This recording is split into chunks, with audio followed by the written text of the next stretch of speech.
My dad was an illegal immigrant, so he ran away from home from South Africa because he was dating a white girl under apartheid. I was a good biller. I built half a million my second year, a million in my third. Yeah, I was just running around potting balls like a lunatic, freezing, taking morphine, going, this business does not work without me. I've got a problem here. Right. 2023 did a deal that closed 3 days or 2 days after SVB went down. Okay. So that is lucky. This episode is proudly sponsored by ryvr, the conversational intelligence platform built specifically for recruitment and staffing businesses. Recruitment firms generate huge amounts of valuable information every day through client calls, candidate interviews, vacancy briefings, and business development conversations. The challenge is that most of that information never makes it into systems, processes, or decision-making. ryvr captures, transcribes, and analyzes every conversation automatically, transforming unstructured discussions into actionable intelligence for recruiters, managers, and business leaders. Whether that's improving CRM hygiene, generating candidate and client summaries, identifying commercial opportunities, coaching, or uncovering trends across the business, ryvr helps staffing companies get more from every conversation they have. Unlike generic AI note-taking tools, ryvr is built specifically for the recruitment industry, with workflows, automations, and insights designed around the way recruiters actually work. If you'd like to see how leading staffing businesses are using a conversational intelligence to gain a competitive advantage, visit ryvr.ai and book a demo today. Today on Recruiting Alchemy, we're joined by Logan Naidu, founder and CEO of Kernel Global, a multi-brand, private equity-backed international recruitment business. Logan has been through not one, but 2 private equity deals, rare territory indeed for any recruitment founder, and built a group operation that spans multiple brands and markets. But what really makes Logan worth listening to is how plainly he sees it. The alchemy isn't in the deal structure or the dashboard, it's in the culture. It's always been in the culture. Today, we're going to hear his story from the beginning, understand what it really takes to build a recruitment business to enterprise scale, and get into what PE really looks like from the inside. Hello. Hey. Thanks for coming. Thanks for having me. Yeah, nice to be here. We don't know each other, so it's Not yet, but it's a great opportunity to remedy that. So firstly, I'm super grateful for you coming. I guess we don't really follow much of a structure in this room, but the one structure we do try and follow is something called the 2 beginnings. And the first is a bit about the Logan Naidu story. Where did it all begin? Take us through that. And the second is really, I think the part that people are often most interested in is the jump or the leap that you first made into entrepreneurship, and then we'll go on where that journey took you. But all in good time. So I think so why don't you take us back to the beginning? Where is the what is the genesis story of Logan Naidu? Unpeel the onion. Exactly. So look, the reason I look a little bit funny, I'm mixed Asian, half Chinese ethnically, half Indian. And it does sort of form my backdrop a bit. Both my parents came over here separately, one from Malaysia, one from South Africa in the 70s. My mum always said I ended up marrying the first guy that asked me out, which I think was true. And you know, my dad was an illegal immigrant, so he ran away from home from South Africa because he was dating a white girl under apartheid. She lasted 1 winter here, decided that it was too cold and went back. Right. And he was too proud to go back home and kind of literally worked his way up from nothing. But that formed sort of the kind of backstory to classic Asian household: work very hard. A pound is really hard to make, so value it. Yeah. Turn the lights off when you leave a room, which is hardwired into me. Today. And kind of very aspirational. Education very important. My mum gave me a book called Road Trader, which is the story of Nick Leeson taking down bearings when I was about 14, 15. And I think she gave it because it was a quid in one of those pound bookshops, rather than having a particular fascination with banking. And I read it and remember thinking, I'm going to go and work in a bank. Right. And so that'd be my kind of career plan, banking or law, definitely not medicine. But were you was education a big part of your parents' aspirations for you? You know, did they come to this country and? So my dad ran away from home, and he was never going to go back. You know, Right. From a really strict family, youngest of 5 siblings, and yeah, he had quite a tough dad. I had quite a tough dad. Right. You know, sort of all follows through. My mum came over. So Malaysia was a British colony. Yes. And so she came over to study nursing, and she was one of, I think, 5 or 6, but from a genuinely poor family. So Okay. if you look at the size of this room, Yeah. they raised 7 of them in a flat not much bigger than this room. So she, they're rolling out mats to sleep on. Yeah. And so you know, aspiration was definitely, you know, part of the DNA Yes. of the family, and then education, you know, as a means to fulfilling those dreams economically. But education as a means, you know, is definitely as a means to end rather than as a good in itself. That was part of the family. And so, educated in the UK, in London? Yeah, North Close enough. Close enough, yeah. Close enough. So educated in London, and then good at school? My dad would say not good enough. I think it's probably fair to say. Probably never good enough. It was one of those households, you know, you kind of, you know, you bring home 9 A's and like, you know, why did you get a B? Kind of family. Yeah, and then, you know, then I went off to university in was it 96, and you know, I guess for me it was always just about getting the job afterwards. So I never loved it. Funny, actually, you know, you get older, you appreciate learning and reading a lot more as you get older. But yeah, at the time it was a means to an end. Like, get the degree, get a job, get a job. Yeah. So you graduate from university, and what, banking and finance is the goal? Yeah, so I did politics and economics as an undergrad, computer science as a master's. My kids will tell you before the internet really existed. So, right. Wow, it's an interesting combo. Yeah, it was. It was unusual. And did you do the masters because you tasted politics and thought, nah, I need something else, or was it a passion project, or where did that? It was neither really. I got offered I was applying for masters. I got offered a full scholarship to do a masters, and they basically said you can kind of pick a course. Right. So I picked that because the kind of .com boom was happening roughly at the time. You know, you had that big wave of early stage internet stuff happening. I thought this could be quite interesting. Yeah. And it was a computer science conversion course, so I thought I'll give that a go. I wasn't very good at it, to be honest. I think it's quite a hard course to convert to, isn't it? Yeah. You know, you've either kind of got those sort of foundations, or when you build from them. I think flying into it might be hard. I basically had a lot of people who'd done maths and physics on my course, and then did a lot of me. Yeah. So yeah, amazing. Who looks like I should have done maths or physics, but hadn't at all. Amazing. So you've got this kind of interesting combo of politics and computer science, and then what are you thinking at that stage in your life? Just get a job, make some money. So look, a couple of transformational things. I got my 3 job offers in investment banking. Went to JP Morgan. It's an early kind of portent to maybe recruitment was where I was heading. I got an offer from JP Morgan, an offer from Chase, and then one from ING, which acquired Bearings. Yeah. And I remember Chase offered quite a lot more money, and I called up JP Morgan and said, you know, I really want to apply all my skills with you guys, but Chase are paying more money, so can you match my offer, please? Right. And they laughed at me, obviously, and said, we're JP Morgan, and put the phone down. Yeah. But I also became a Christian in my final year at university. So I had, you know, I guess a lot of stuff going on personally where as I got all my job offers, I remember feeling really empty and thinking, okay, you're going to go and work in the square mile, make a load of money, probably buy a house and end up, you know, dying. Right.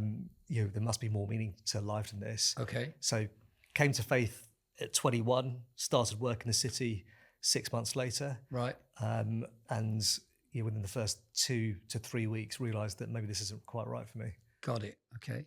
And how long did you last in the city? So I lasted 365 days to the day at JP Morgan because I had golden handcuffs, would have had to pay back my sign-on bonus. Right. Okay. Then moved to PwC to do corporate finance, did 2 years there. Okay. And they called it redundancy. I think I got fired, but you know, potato. Yeah.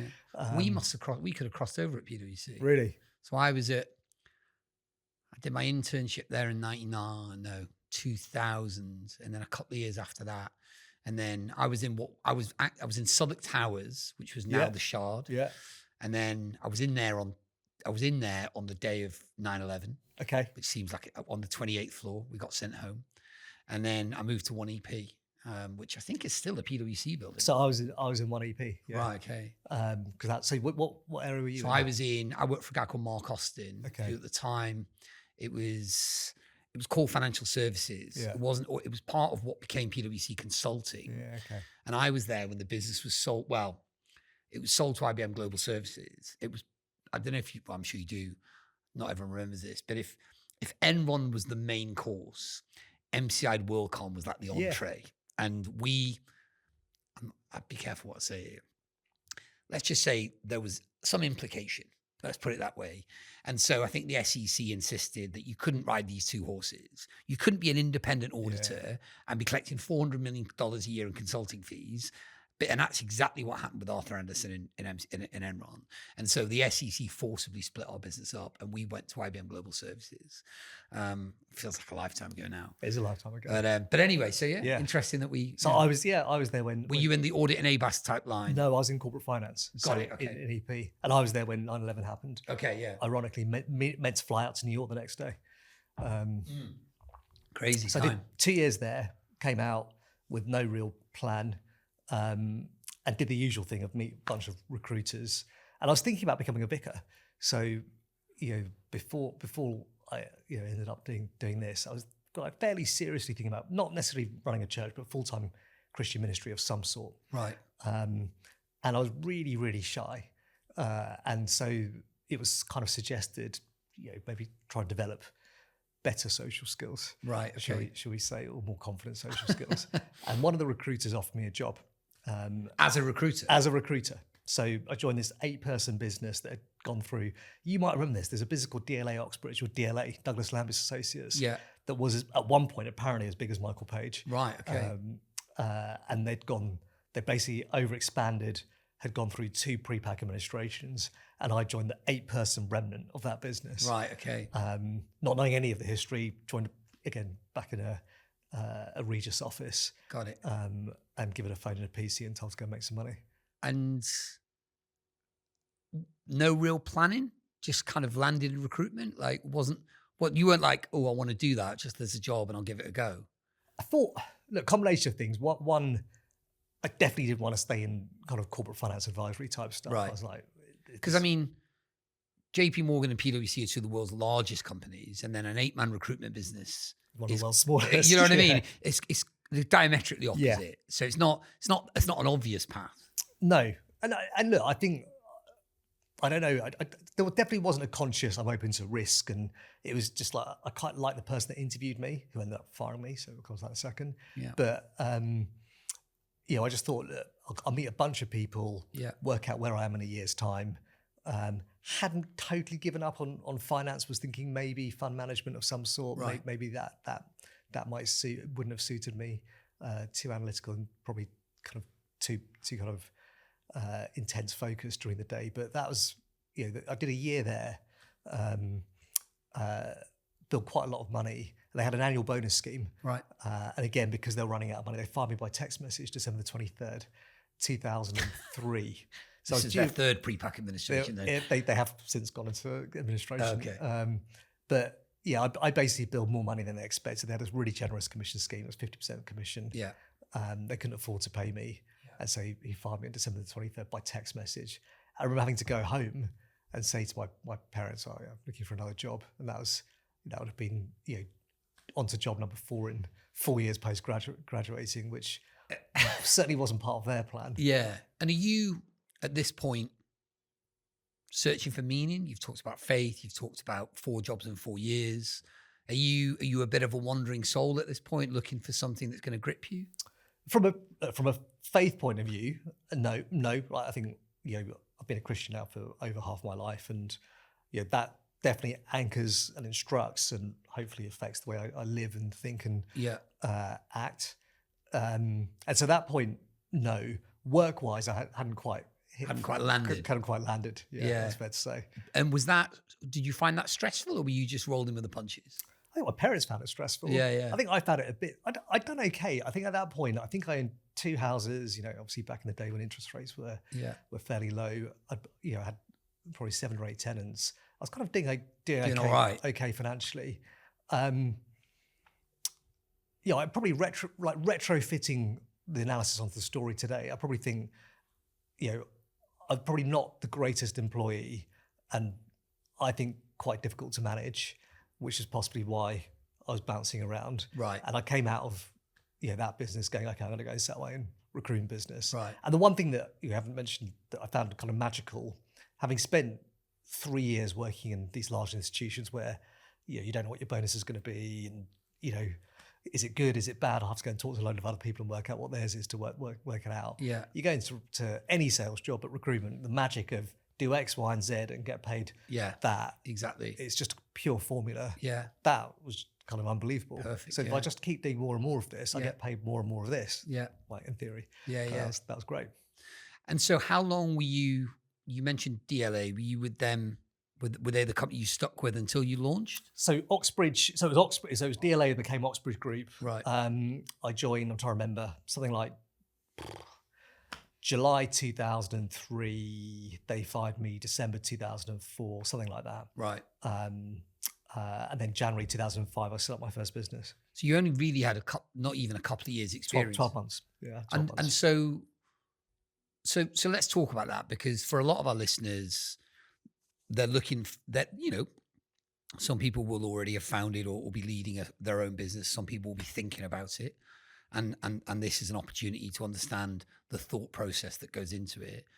Was there much of a thought process, or was it just inevitable that you were going to start your own business?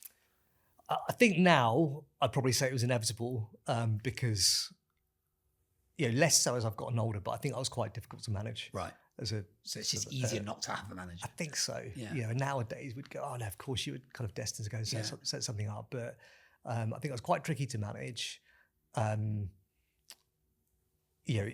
easiest thing at that point was just to go and set up a recruitment company and do what you kind of had been doing for a year. Yeah. It was a year. I remember it was October, November 2003 to December 2004. It was just over a year.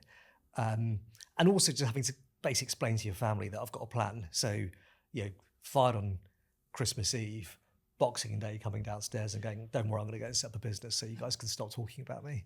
Don't worry about it. That was basically the plan. Love it. So you launch a business. What's it called? So it's called the Cornell Partnership, which I think is now just called Cornell. Right.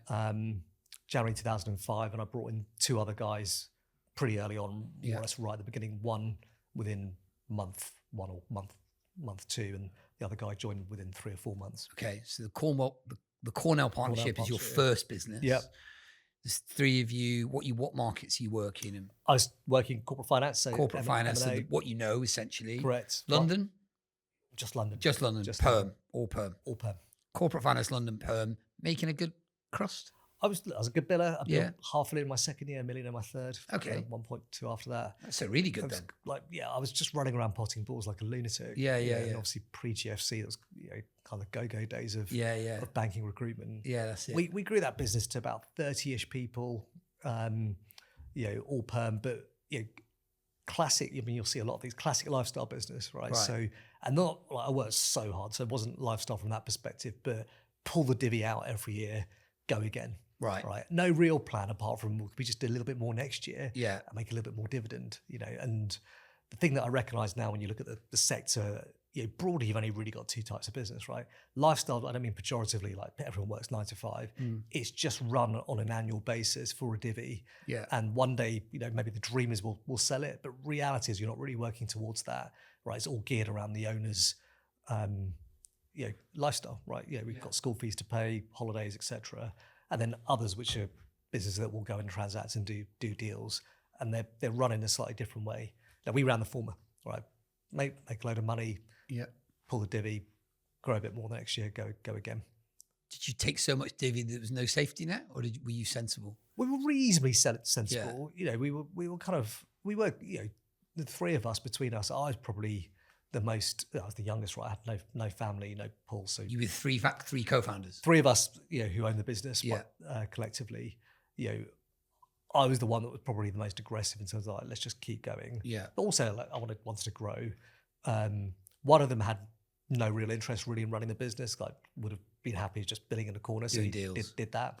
And one who was probably the kind of in the middle ground, kind of like we should be a bit more cautious, build up a buffer. And we did build up a buffer. Yeah. But we did that for about 5-6 years. I got married in 2009, diagnosed with cancer in 2010, day before our first wedding anniversary. And my wife was about 5 months pregnant at that point. And that kind of in my mind at that point, again, having run hard at it for 5-6 years, crystallized in my mind actually, like, what's your plan? Right. Like, you can make good money out of this, but you don't have a plan at all. Wow. Quite a moment in your life to go through all of that on the back of, I imagine, a pretty tough recruitment market as well. Yeah. So 9 was obviously tough. Yeah. I got married in October 2009. And then 2010 was actually a pretty good year recruitment wise. In between the double dip, wasn't it? Yeah. And then we had, I can't remember what we had. We had like GFC, then credit crunch. Yeah. Brexit or whatever it was. But yeah. So you're working, and was there a moment where you thought, I need to do something on my own now? Was that or did you take people with you? Tell us about I can tell you almost the exact moment. I remember when, first child had been born in December. So I had my operation in October, child born in December, 3 months of treatment started in January.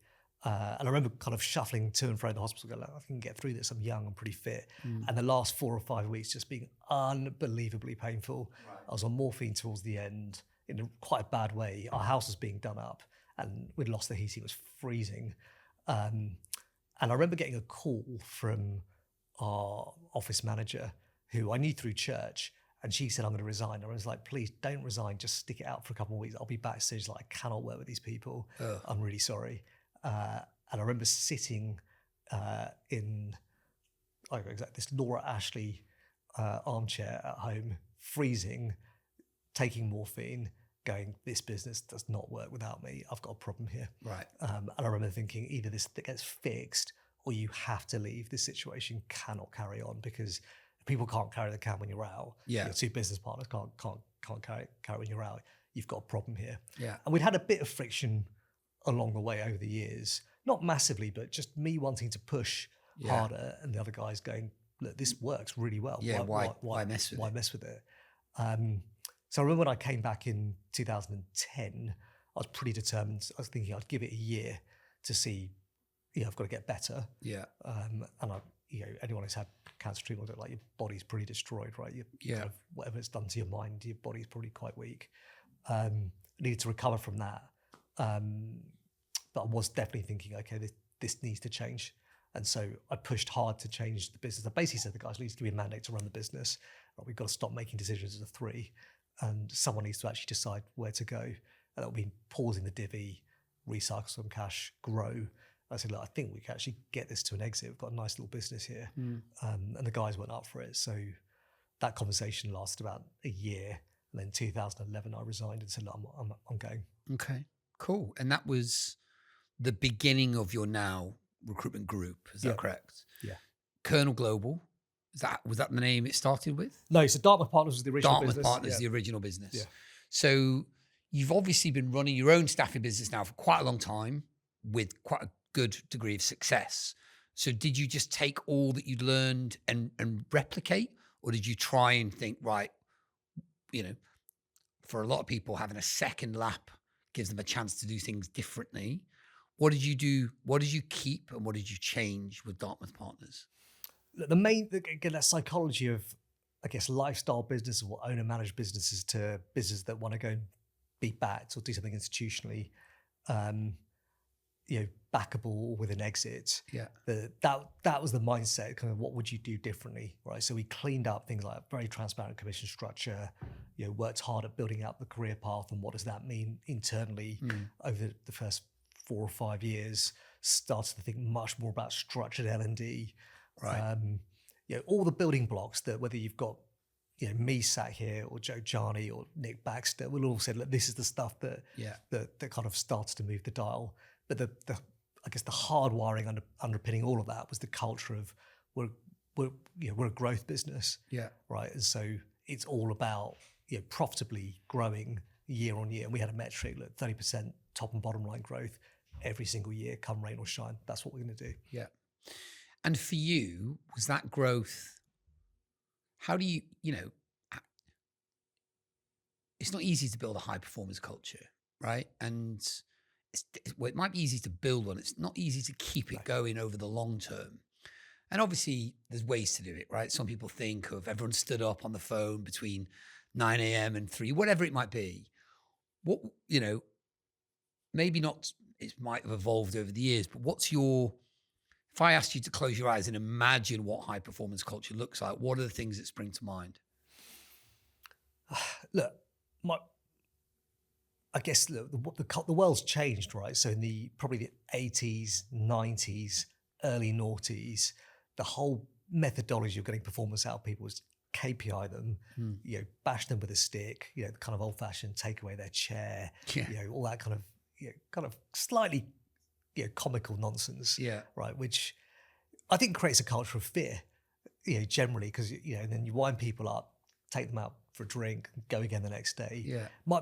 And look, people have built some brilliant businesses over the years off the back of this that's still going. Some of them are in our world household names, right? So it can be effective. My view with high performance culture is you want people to be part of it, make it intoxicating. Right. So create a culture where winning is fun and people look at it and go, I want to be part of it and I want to keep going. Right. And so I think the best football teams, are basically like that. They attract better players, people run harder. Everyone in a match has run and covered a lot of ground, right? But the margins, at the moment, I think of Liverpool this season, right? When since they realised they weren't going to win the title, that that extra 1% that you're asking out of people the whole time, it's just harder to give. And so you've got and then that self belief and momentum really just keeps going and keeps going, right? Becomes its own force. But look, one thing you're completely right on. It's hard to maintain that. Success as you get bigger, more voices in the room, and then obviously COVID and the pandemic happened, which brought in a massive new voice into the workforce. Because I think that thing about momentum and the Liverpool analogy, momentum's got a whole life of its own, good and bad. You find that momentum, that forward momentum, and it's so potent, but the reverse is also true. So you've got a successful staffing business, Dartmouth Partners, you're growing nicely. Did you always see multi-brand as your future, or are you opportunistic? How was it strategy? Did it something come your way? Tell me about how you grew.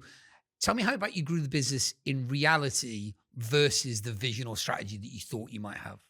So look, the vision for Dartmouth Partners was within this classroom to boardroom model, which was we focused on early stage talents and work our way up the food chain. So one day, our basic premise was talent follows money off campus, and the cream of the crop rise to the top and do so quickly.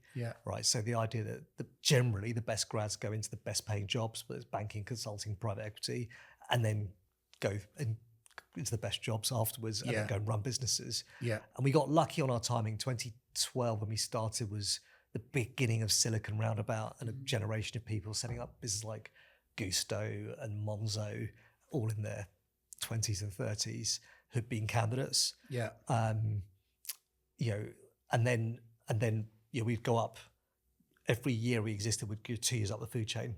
So we started off to kind of doing 0 to 6 years experience, and then 0 to 8, 0 to 10. So we'd go up the food chain systematically with the candidate pool.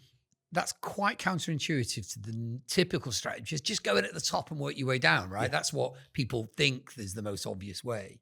But just on that, to have an effective candidate strategy like that, you've got to deliver a great service. And then you've got to have that great aftercare bit, right? So is that something that you'd structured into your culture about, it's not like one and done, we've got to follow this up, we've got to turn these people into raving fans rather than just former candidates? Yeah, I mean, look, so we've got, one of our big things is fans, not customers, that we kind of bang on pretty publicly about. But also, if you think about what individual recruiters do really, really well, they have a network and they manage that network over the lifetime of that career. And people might fall in and out of it. Generally, their core client base, people they work with year after year after year throughout their career. We wanted to hardwire that into the business and institutionalize it. So this classroom to boardroom model was if you focus on, we run graduate recruitment, we would at that point meet probably 500 to 700 candidates a year, and only place 10% of them. Got it. But those candidates would end up in banking, consulting, private equity. Today we pick up, I don't know, something like 15 to 20,000 undergrad CVs a year, right? And we'll meet probably 3,000 to 5,000 undergrads, right? But so every year group, you're meeting some of the best minds graduating, and obviously we now look at some school leavers, but hold on to them. Even if you don't place them, and it's unlikely you'll place them, they'll end up at, let's say, Morgan Stanley or Goldman and McKinsey, and they will get a good job afterwards. Yeah. So just keep working with that pool as an institution. Yeah. And the business model lends itself to very high touch, right? So if you're saying, actually, we're really interested in working with you throughout your career, by the time they're looking for their third, fourth, fifth job, and they've known you since they were 19 years old, that's incredibly powerful. Yeah. But it takes, of course, vision, right? You've got to be willing to play the long game there. Yeah. Not everyone is willing to play the long game. And the example I use is at the moment, lots of companies are terrified about the AI revolution wiping out entry-level talent roles, and their immediate strategy is just move higher. Forget the grad, whatever. We've got to be at MD level, and I think that's a bit of a knee-jerk reaction from to some extent. But you've clearly lived it, right? Do you still believe in that as a strategy? Sure, it sounds like you do. Yeah, I mean, look, the AI question is probably we could always come back to that question, but yeah, I fully believe. Look, unless we're in, we're going to be into an epidemic of unemployment. Yeah, right. People are going to need to have entry level jobs somewhere. Yeah, and so if everyone assume they start somewhere and have to work their way up, we're very interested in knowing the best people of each generation, because they're the ones that end up building transformative businesses or running global businesses. Yeah. So yeah, it's still core to certainly Dartmouth's future. Yeah. Yeah. We've gone up the food chain, right? So we now place C-suite people in portfolio companies within Dartmouth. Yeah. And that's definitely a strategy for Dartmouth and for the wider group. Go up the food chain, do more retained work, do more search work, but you've got to start somewhere. Yeah. Right. And for us, capturing and getting to know people right at the outset of their career is really, really important for us. Yeah, let's move forward and come back. What does the group look like today? So today we've got 5 operating brands and a group brand. So Kernel Topco, Dartmouth, Pure Search, Catalyst Partners, which is a HR CPO brand. Pure is corporate functions outside of HR. Illuminate's the brand new brand that's under 3 months old, that's doing energy, power, and critical infrastructure. And we've got a new business called Yale Consulting, which is doing statement of works. Okay, brilliant. So you've got a multi-brand approach under a single group structure, clearly servicing adjacent markets to one another. So is there some crossover there where there's some leverage in some of that institutional memory and data? Okay. So let's go back a bit, because you tell us about, you've done 2 private equity deals now. I think our listeners would love to know about that journey. I don't know how much of it you're willing to share, but we could get into it. First and foremost, for the benefit of people, going to define private equity in your mind, in your words. Look, it's just a pool of capital that is wrapped in a fund. So people raise, a group of partners raise money. Yeah. Usually people's pension money. Yeah. Institutionally given to them to go and invest over. Generally invest the money over 3 to 5 years, and then exit the money and try and make a 2 to 3x return on the capital. Great. They make money. Their investors make money. So you own 100% of your business, and you'll sell X% of it to a private equity company for X pounds. You remain as the CEO, but they join the board. Generally? Generally take a board position. Okay. Yeah. So first for you, I guess. Yeah. So tell us about how you approached that. Did you go and get a corporate finance guy to help you? Did you? Yeah, if I take a step back, we ran the business almost from day one, transparently, with the idea that we will be examined sooner rather than later, because we want to go and do a PE deal. Right. And bear in mind that was always unlikely given the sector. But we were thinking, look, we will want to do something institutional because we've got to prove that the equity is worth something. Yeah. And again, I don't know what there are today, call it 40,000 recruitment companies in the country. nearly 40,000 EMI schemes, Yeah. right, will exist.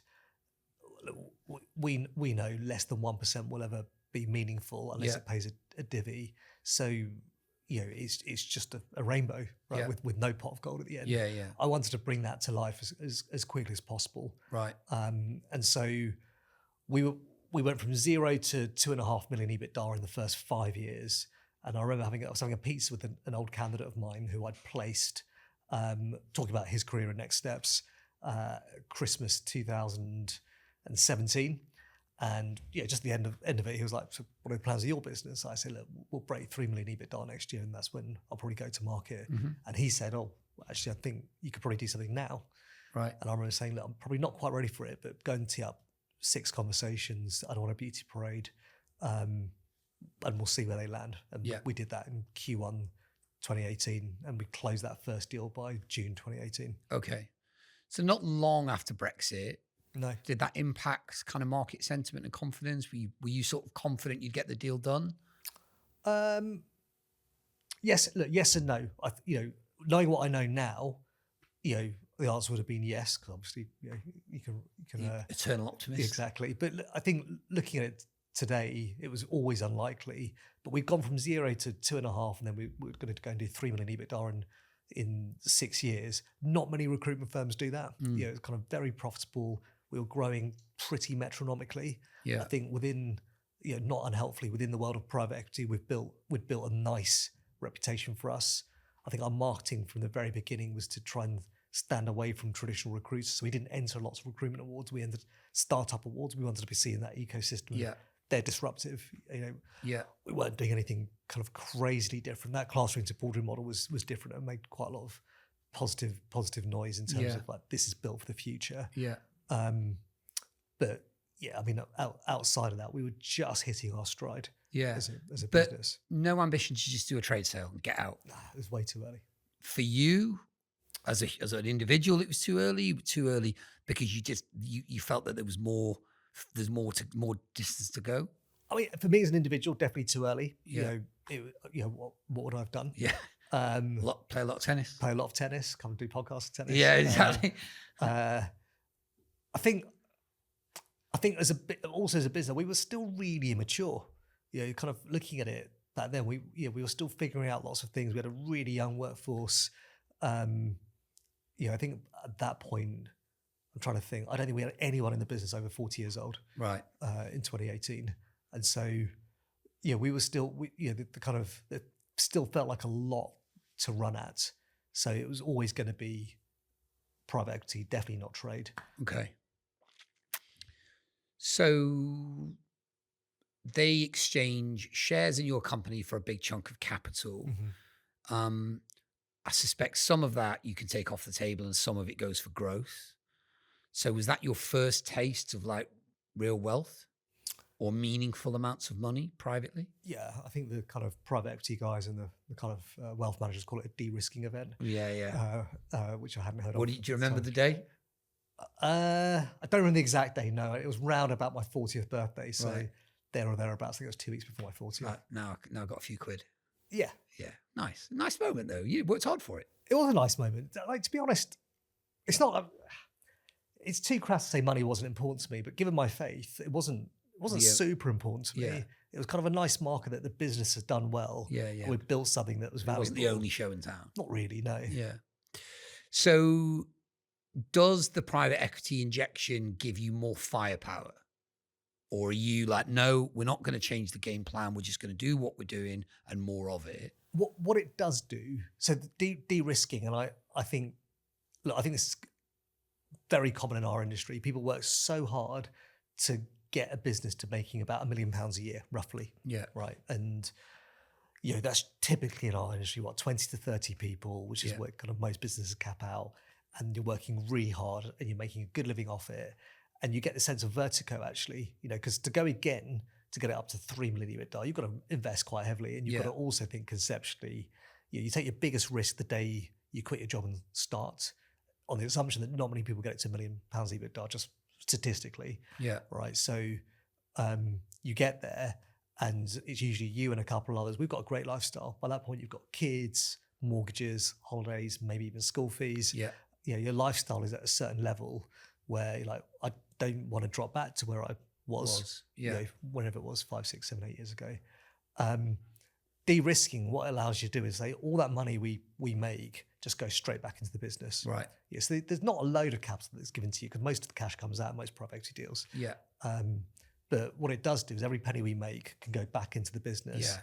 And so suddenly your risk appetite, again, as a kind of management team owner, it's just back to where it was. Right. So you could just go, okay, let's go. Yeah. Right. So 3 million EBITDA, back in 2018. What can we do? We could do loads of stuff. Yeah. Actually. We went and bought a business. Right. Okay. So you acquired someone. We acquired Pure. Yeah. Okay. So you acquired Pure. Yeah. First acquisition. That's your first acquisition? First and only acquisition so far. Okay.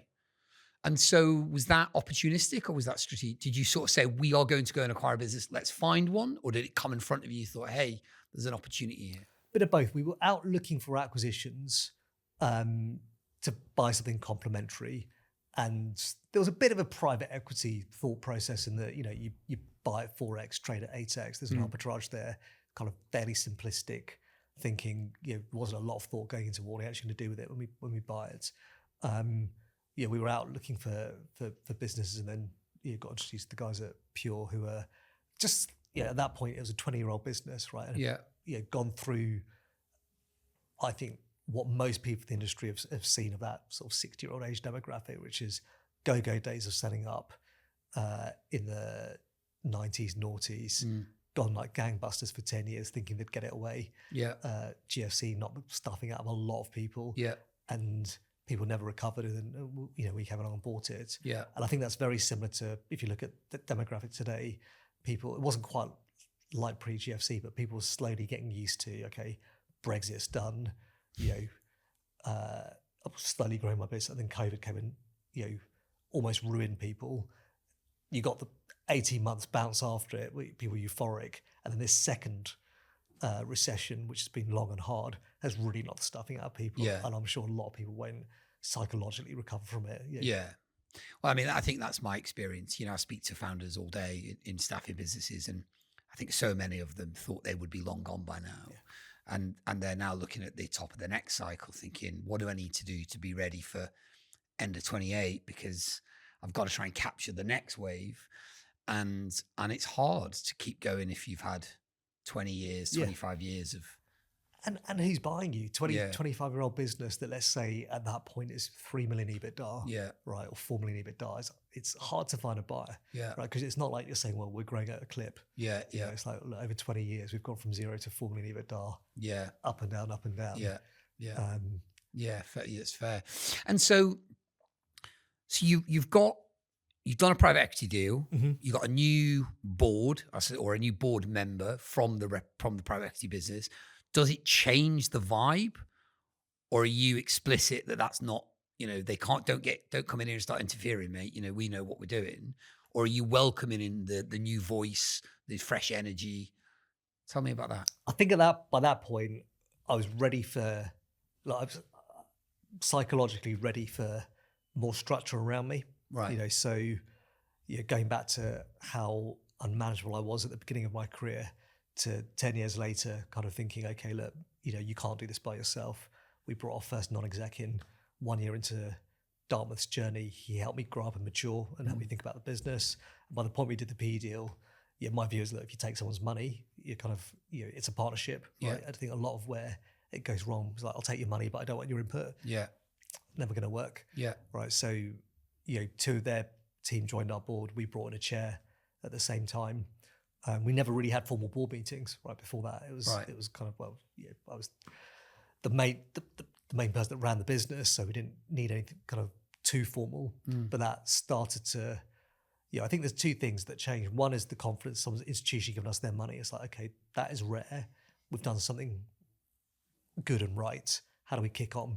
And then suddenly that confidence, okay, let's kick on. And the board conversations elevated beyond the nitty gritty of like, what's that desk doing? What's that desk doing? To, okay, look, how do we? What's the next big thing that can happen? And so, did the business kick on? Yeah, we went from 2.5 million EBITDA to 10 million EBITDA in 4 years. Wow, so, incredible. Yeah, did all right. And how many heads? What's the head count at this stage? So up to 2023, we hit a kind of top of the market headcount of about 290. Right. Okay. And you've obviously expanded your brands, you've expanded your solutions, you talked about SOW, you talked about energy and critical infrastructure. So you're looking to sort of leverage some of this scale now to try and build. You do a second private equity deal. Yeah, March 23. Tell me about that. Tell us about that. Was that like, look, you've obviously got a PE, they want a return on their capital, right? So is it a really clear plan and it all comes together, or are you making it up as you go along with your PE partner? So I think by the point we'd come out of the pandemic, so that first 6 weeks of the pandemic, where we're kind of thinking, is anyone going to have a business at all? Yeah. Once we sort of worked out that would be okay, we took cost out pretty quickly. Then the furlough came in, which basically was the life support for most businesses. Yeah. And then round about, so I can't remember lockdown was, March 20 lockdown, round about by June 20, everything starts to recover from recollection. We were left alone. I think partly, again, one of the golden rules I say to people are thinking about private equity, don't be the problem child in the portfolio, right? So if you're a problem child, they'll be crawling all over you. It's not a particularly pleasant life. We weren't the problem child. Right. So they had bigger fish to fry. Yeah. So we were coming out that, and growing nicely. Obviously, that kind of post-COVID bounce, most businesses in our sector did well off the back of it. Yeah. We did really, really well because I think we were pretty aggressive with, aggressive or had foresight, but I was putting out my first offers 2 or 3 days post-lockdown to people. To try and scoop up the opportunity. Correct. Which is, I guess, the benefit of having a stash. Yeah. You know what I mean? If you're adequately, if you're capitalized, you can make some bold plays, right? Look, I mean, if you look at all of them, stock market kind of dropped off a cliff. If you were bold at that point, put money into the stock market. Yeah, right? Buy when it's low. Yeah, and try and take a medium to long term view of it, and that's what we did with people. Yeah. And then look, going into 22 was 21 was a good year. 22 was a good year. We're starting thinking, look, actually, for the wider staff group, it'd be good for them to crystallize some of the EMI pot for those guys. Actually, our investors weren't pushing it massively. Right. They were kind of like pretty happy with how we're trading. So they weren't super hands-on with the next PE process. We drove that with our advisors, but part of it, a lot of it at that point was trying to kind of crystallize a lot of the EMI pot for the next wave of managers. Okay, and were you successful in doing that? Yeah, so 2023 did a deal that closed 3 days or 2 days after SVB went down. Okay. So that is lucky. Yeah. No matter what anyone says. That crystallized quite a big payout for staff. Right. At that point, very good. To go back to your comment earlier about faith, that must have been quite a nice feeling. Yeah, it was a really nice feeling seeing what people were doing with the money, right? Yeah. Regardless. And with all these things, we have, I think we paid out about 170, 180 people. Yeah. The pot that we paid out to everyone excluding was about 30 million quid. Right. It was quite a large pot and quite almost too dispersed. Actually, looking back at it, I think it was looking back on it, it was cast too broadly. Right. But it was a nice thing to get done. And I think this time round, given we were a bit older and a bit sadder about the market, realised how hard it is to get these things over the line. And then the market dies. So. Yeah, tell us about that. Did you navigate it well? Did you see it? Did you feel it in the air? Yeah. What was? Do you remember the indicator? Was it jobs added? Job flow. Job flow. Yeah, we just fell off a cliff. The two things. I remember 2022 saying to people. I remember we follow what people like Walters and Hayes and Page are saying. Like, this is the new normal for the next couple of years, and me feeling pretty uncomfortable. Trying to call out Emperor's New Clothes, saying I don't think it's going to be this good because it feels like it's too good. Yeah, we hired a bunch of graduates who were not fit for purpose, entirely our fault. The whole mindset of we can make them productive because the market's so good. Yeah, that generation of graduates, through no fault of their own, largely, right, but were coming into a market where they were just spoiled for opportunity, spoiled for what was being chucked at them. Yeah, a lot of them not had a proper university experience. Yeah. They weren't really ready for work either. Yeah. And the workplace, the shifting sands of what was going on wasn't ready to accommodate that group of people. The whole thing was a car crash. Yeah. Do you know what? Sorry to cut across you, but it's really, we hired somebody, not in a sales role, but he was a Cambridge graduate, but his entire education experience had been a disaster. Yeah. And he obviously worked really hard to get to Cambridge. And then he came into our business and that was all over the place. Are we remote? Are we in the office? Are we 3 days? Are we 2 days? We need this function. We don't need that function. We were going through like a personality crisis of our own, trying to work out how do we capture the opportunity without losing, because, we were a video product in the middle of a global pandemic, right? It was all going crazy. But in the end, I think it was that generation of people that got the rawest of all deals through no fault of their own, because the companies that they were joining, and I'll put my company in this bracket, were going through trauma of their own, trying to adjust post 22, like you said, when the wheels properly came off the staffing market, and where everybody was in a sort of reverse rowing position or backpedaling position, trying to shore things up. So you've obviously got some big decisions to make as a leadership team. On reflection, did you go hard and fast and early? Could you have done more? We went hard and reasonably fast. Should have gone a bit harder. I think we said one and done. We had, I think, a second wave, which always knocks stuffing out of you. The thing that, if I look at me as a leader, right, 2022, I wasn't firm enough. I remember doing this address, Christmas party 22, saying, look, I think the market's going to come off. And I think we've forgotten how hard it is to make money and how to stand out. And I got quite a lot of pushback from some fairly senior people going, that was not as rah-rah as it should have been. Yeah. And obviously then the market turned. But, going back to culture, that you've got to guard your culture so carefully. Like, who are we and what are we about? Yeah. And we had too many voices suddenly in the room, particularly when you're growing really quickly. From 100 to close to 300 people in 2.5 years. It's like a runaway train. Yeah. And you've got people saying, we need to work from home, or, more flexibility, or, diversity and DEI was a big push. And actually, look, I'm a beneficiary of DEI, right? If we had it in our workplace. But my view is like, look, it doesn't really matter. What's the DNA of our business? Hire people who want to be A players, want to win, right? That's it. And I've been talking about this a lot recently in our business. The recruitment dream, which I still think is largely should be alive and well, is it doesn't matter what background you're from or what you've done prior to this. If you work really hard, it can help you buy a flat, buy a car, have great holidays, provide for your family. Direct correlation, right? Right back to what you do and what you get out. Yeah. Is it harder than when it was in 2006 and 2007? Yeah, of course. Is it harder than it was in 2021 and 22? Yes, it is. Are there still individuals out there completely smashing it and living the recruitment dream and bringing it to life? Definitely. Yeah. Right. And I think that's as true as ever, which is Mike's, what we see in this room is the stories are that remains the 20% who are killing it, the middle 50% who, if they just did a bit more, could do it, and then the bottom 30% who are never going to get it. And that was true 10 years ago. It's true 20 years ago. And if you're in the top 20%, you're probably still making money beyond your wildest dreams, having a great life, enjoying yourself. And that's probably as true today as it ever was. Yeah, that's been the industry forever. Right. Yeah. Yeah.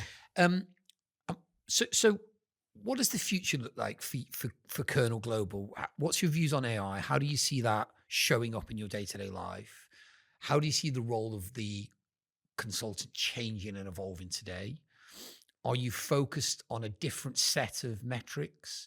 So I don't want to put words in your mouth, but the words I hear a lot of now are it's all about NFI per head. It's all about productivity. It's all about yield over headcount. Do you have views on that? We've always been about productivity generally over headcount, because, stacking headcount in at 80, 90 grand per head, you're kind of running pretty hard to stand still because you just churn so many of them. I'm very much risk on at the moment. It might be a bit counterintuitive to what's going on in the market, but I think we're in again, when the market's in pain, and this has been prolonged for quite a long time, but Q1's been pretty good for a lot of people. It presents itself a generational opportunity to pick up talent. Yeah. I think you've got two very loud voices in the market culturally, right, which is the kind of work-life balance. Which I'm not saying it's not unimportant, it's just not a priority for what we're trying to achieve. Yeah. And the kind of kind of more blended post-COVID approach to the kind of A-type businesses. I've never walked into Metric, but I suspect I know exactly what I'll get when I go into Metric office, and they're unashamedly that this is who we are, right? And I think for us, we're a bit bigger, like probably a little bit broader, but we need to be unashamedly own the fact that look, we're PE-backed, we want to grow, right? And that pot of equity that still exists for staff, we want to crystallize it, make it meaningful, so you can pay off mortgages, bank your school fees, decide whether you want to go again or not. But that's a 5-year sprint. That's what I want to grow. I think that market-wise, all the underlying brands, there's so much we can go after. That's the exciting bit when you look at who the clients we could win. If we genuinely believe that our service is better, right? We go back to that fans not customers bit, or NPS score. It's so important to us. Why wouldn't you want people to deal with you if you think what you're doing is better than X, Y, and Z competitor? And there are plenty of really good competitors out there. But the market's also massive. Once it internationalized properly, so getting America right is really important to us. Look, the broad plan was to try and get it to 20 plus EBITDA. This year coming at sort of 12 and a half. Got a long way to go the next 3 years. And for you, is America the unlock for that next phase? Because it sounds like, is all of your revenue concentrated in the UK? Or is it, I'm not all of it, but the majority of it? You're UK-centric. We're currently 70% here, 30% rest of the world. But US has been growing at a clip. But that is for not many businesses get to that scale with that level of UK concentration. The trend over the last 5 or 7 years has been the UK is a busted flush. Go to Germany, go to Scandinavia, but especially go to America, even if that's from the UK to those locations. You've obviously never followed that path, or not yet anyway. The question is, are you quite good at not getting sucked into things, following the crowd? I think so. Whether I'm strong enough to kind of state it, I don't know. But I mean, I'll take an example, right? The kind of work from home kind of stuff. I'm so anti it, right? I'm so anti it for so many reasons. But and I think that I've been increasingly vocal about it internally, without wanting to scare the people that do work from home a bit more, or require more flexibility. So where I'm not completely rigid would be, look, if you're a primary carer for your kids, or you live really, really far away and we've hired you on that basis, right? Okay, we can try and make it work. But going forwards, broadly, I want people in 5 days a week. Right. And you're not sorry about that? Again, look, we have to unashamedly recognize who we are. Right, which is we're a PE-backed business that wants to keep growing and wants to create the best opportunities for our staff. Right. So I'm not sorry about it. I think that's the way to do it. And I think certainly, there's I will mention, I said this, I'm going to mention, so one of my customers is a company called Interex Group, and you walk into that building. Big Jamie. You walk into that building in Moorgate, and it's like you get blown away by the energy, right? The noise, the energy, you just feel it. It's like visceral. And I remember, if I was to contrast that with our experience post-COVID, this incredibly sad, sort of sparsely populated office, because we were too busy trying to keep everyone happy. Going, you just come and go when you want round here. That's the new business that we are. You worked that hard from home, weren't you? And I'm not saying these people didn't work hard. They did. But of course, we just give more of ourselves in the presence of others. I can't be persuaded that that's not true. And I think that it's true of all of the companies that I see performing well, is you just know like that. It's you just, at the minute you walk through the door, it reeks of growth, success. And I think it's partly down to physical proximity to one another. You can't, there's probably some underlying human philosophy there, right? That we need that physical contact more than we realize sometimes, and actually being on a Zoom call, whilst it's incredibly useful, is not as quite as profound, as productive as we would like it to be. But I think that's exactly what culture is, right? That if you were to define culture, right? Culture obviously comes from, I think it comes from yogurts, right? The stuff that kind of filters through to create yogurt, and that happens. It's so hard to do remotely, right? Just walking in, living, breathing it. You talk about, get back to football analogies, right? In teams, when Cantona turns up, right, with his swagger and his collar up, everyone's like, this guy means business. Yeah. And suddenly everyone takes notice, right? And people start training a little bit later. What becomes one person taking free kicks for an extra 10 minutes becomes a group of you. And you look at those and goes, they're the winners. I'll stick around with those guys. Yeah. Right. And it becomes, it's bifurcation, right? Some people go, don't know what those guys are doing, not up for it, right? Yeah. Leave the club, right? Yeah, so Alex would have moved them on. Other people go, that's who I want to be like. Yeah. Right. And that conveyor belt then of like, welcome them in, show them how you do it. Yeah. Right. I'm handing it over for the next generation. Yeah. Why the All Blacks routinely successful. Yeah. Over and over and over again. Just these generational teams. Yeah. Their cultural DNA is we win for the team, hand the shirt over for the next generation. It's so powerful. I couldn't agree more. I'm excited just talking about it. Yeah, well, but we see a lot where, and I think this is where the shift to remote working, which lots of companies are trying to return to 5 days with mixed success. Some are not even trying. And I think when I was starting out, all of your best learnings were often just by osmosis. I just heard somebody say something, and it was about living, believing proof that you could bill 500 grand a year. And then it was seeing how he or she was doing it and going, well, they're not any better than I am. Why can't I do that? Yeah. They're just like me. So therefore giving you that sense of belief it was achievable. And I think that now that that's been eroded through the breakdown of the 5 day a week reality, we have to find a way to restore that. So I think it's definitely a modern challenge. I think particularly in this country, right? These guys are not idiots, but why have Jamie Dimon, Jeff Bezos told people to get back into the office? Yeah. They're two people who definitely don't need to have the fight. Yeah. Right. I think they're both billionaires. I assume they are. They definitely don't need to have the fight publicly. They're fighting for the future of their businesses. Yeah. I'm not a billionaire, so but I will have the fight as well. Exactly. But also I think look, I'm a beneficiary of this country, right? Yeah. My parents came here with nothing, and the recruitment dreams worked out well. I think we need to keep handing over the baton to the next generation, and by being soft on the next generation or trying to be all things to all people, we're going to ruin a working group of people by not inspiring them to be better. Yeah. Right. And so you go to America and it's a bit crazy, but that American dream is so alive and well, and you can smell it in there. Right, particularly you go to New York, right? Everyone's on the hustle, from the guy who's just landed driving a taxi. Everyone's on the hustle, and it's infectious. It's exhausting, but it's infectious and it's relentless. And we need more of it here. Whatever the equivalent of the British dream is, rather than saying, it's all a bit rubbish, isn't it? It's all a bit hard. It's like we need more people going, I'm going to go out and state my claim. Logan Naidu for PM, I say. Well, maybe. Is that a future? No, I've got recruitment companies to run in the meantime. Well, we'll see about that. Yeah. We'll see about that. Well, look, that feels like a really nice way to wrap things up. I guess the last question is, if we wind the movie forward by a few years, what does the picture look like for you? What's important? Look, I would hope that we fulfilled our business plan and promise that we made to our staff and to our investors, but most importantly to ourselves.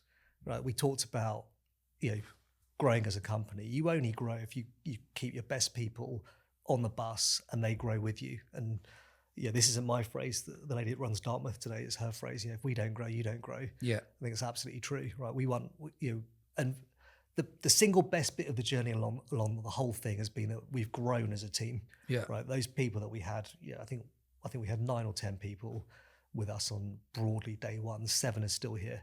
Right. Those people have grown into new roles. It's allowed me to grow, but we've also hired really well. We've seen other people grow. you get on the journey together, right? And go back to winning, billing from home, winning alone. It's pretty good, right? Yeah. Winning as a team and doing it tribally is intoxicating. Yeah. Well, that sounds like an amazing vision, and I've no doubt that that you'll make it a reality. Logan Naidu, thanks for coming on. That's lovely. Cheers. Before we wrap up, a quick thank you to the team behind this episode. This episode was proudly produced by Vertical Drop. At Vertical Drop, we help founders, leaders, and businesses turn conversations into content that builds authority, creates opportunities, and drives growth. From podcast strategy and production to social content, guest management and distribution, we handle everything required to help great voices reach the audiences that matter most. If you're thinking about launching a podcast, elevating an existing show, or building a stronger personal or company brand through content, then we'd love to help. Visit vertical-drop.com to learn more. That's vertical-drop.com. Thanks for listening, and we'll see you next week.